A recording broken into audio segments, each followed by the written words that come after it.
G'day, this is Brian Medway. I'm talking about the restoration of this generation and next generation leaders, the leadership culture of the church, the restoration of leadership culture. Now, we talk about leadership culture.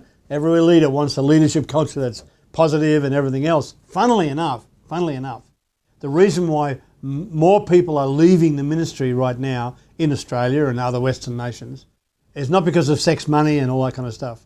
It's because of dysfunctional leadership teams. Dysfunctional relationships in leadership teams. What is going on here? The leadership ought to be the most wonderful, loving, all that kind of stuff.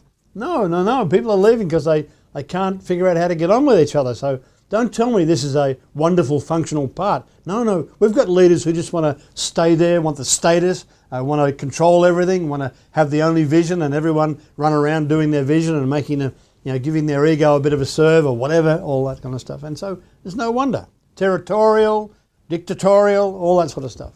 And so God is wanting this generation leaders to learn how to be a leader that would see young leaders raised up. And I got this from John chapter 3, and the person who showed this to me was Jeremiah Son, one of the a great friend of mine from Korea, who's involved in a movement there of raising up young generation leaders totally against the tide.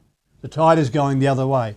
And here are these people raising up, brave, wonderful young men and women who know how to serve God. And part of the reason is because they have older generation people who believe in them. And so here's John the Baptist.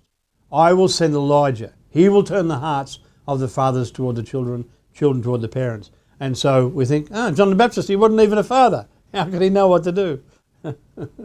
Well, I don't think he was anyway. No, he wasn't.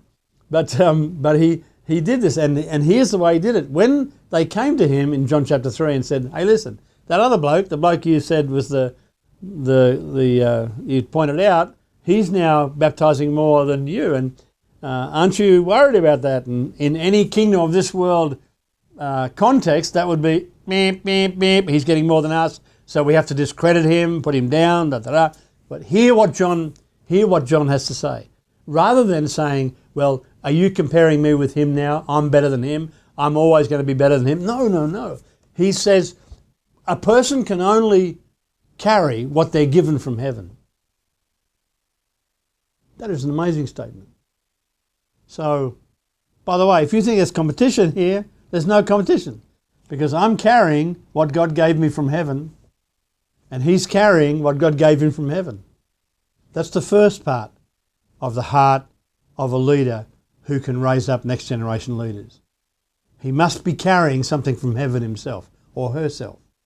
She must be carrying something from heaven that is hers to carry, that she's carrying, so she has the experience, because otherwise she's not going to know how to help other people, because she won't be doing it herself. And I know there's lots of leaders who want everybody else to get the stuff from heaven, and they want to sit there just in a little book room and, look at books on the wall or something like that, or whatever. But, here's this guy who says, hey, listen, this is not about who's going where. This is about me carrying what I've been given from heaven. And I've done that. And he did that by going to the Jordan River. He did that by preaching repentance. He did it by gathering the crowds. He did it by preparing them for the Messiah. He did it by recognizing the Messiah when he came and baptizing the Messiah. And now, that he was, before he was put in prison and Jesus was doing the ministry, he says, hey, listen, the best thing about this relationship is I'm just an absolute believer in what God has given him. I know what it is. I understand what it is, even if I don't understand it all. And I'm believing in him, and I'm for him, and I'm all that kind of stuff. So that's the first thing. And so if you're going to be a leader who raises up next generation, you must have something from heaven, and you must understand what the other person, the young leader, has from heaven. Help them get something from heaven. Don't just fill their mind full of your stuff. I mean, tell them about your stuff, but don't think that just because you've got stuff, they should have the same stuff. They need to get their own stuff from heaven. The second thing he says is, he uses this metaphor. He said, my role, by the way, is the role of a friend of the bridegroom. The friend of the bridegroom in that culture used to take the bride to the house where they were going to have the first night of their marriage, and and the bridegroom was still, whatever he was doing back at the party, they would wait, and then sometime in the night the bridegroom would come and they'd hear the bridegroom's voice, and so their role was to protect the bride while she was waiting for the bridegroom, and to get the bride and the bridegroom together. And then they just slink off into the darkness. Nobody knows where they go. Nobody remembers their name.